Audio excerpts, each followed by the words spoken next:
Okay, nandito na tayo kay Senator Jinggoy. Alam niyo yan guys, a government agency and I think binasa 'to ni Senator Ping na ang pinakahuling update daw sa pagkaka-connect ni Jinggoy Estrada dito sa flood control, issue, hindi daw pala totoo kasi napag-alaman nila na hindi naman siya proponent para magkaroon ng pondo doon sa specific na proyekto na siya ay idinadawit. And that's a good thing.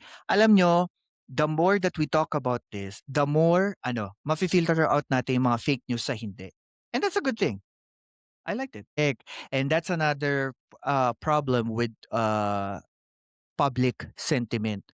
The more na maraming fake news ang lumalabas, maraming mga nag-circulate at nagma-manipulate ng mga propaganda against politiko na alam naman natin na wala pa naman talagang verdict, hindi pa sila nahahatulan.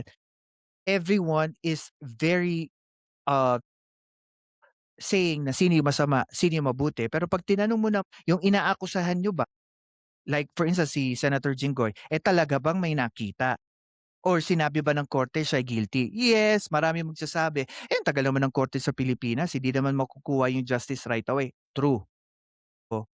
'Pag ang basihan ng taong bayan ay nanggagaling lang sa mas maraming nagkikwento, maraming nagtsitsismis, maraming galit sa isang politiko, nagiging bias, nagiging unfair yun sa justice system natin. Kasi kung ang batayan ng justice system natin is paramihan ng mga nagsasalita, paramihan ng mga nagrereklamo, papaano na lang ho? Ibig sabihin, pagkagising mo na ito may pagkakamali, porket may ebidensya ka na wala namang magfu-full proof na tama or sapat yung ebidensya.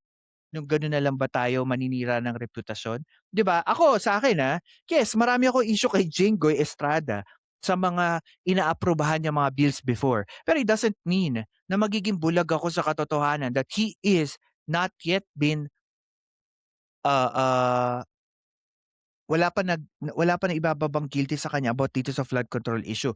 Maaaring puwede natin i-connect, sige na napakulong siya before sa PDAF, okay.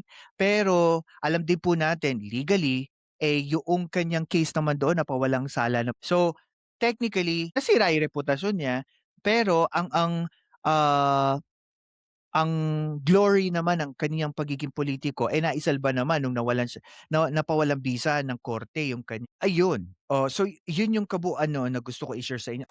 Magandang hapon po sa kanila at morning sa kanilang lahat. Ito po si Mami Susan.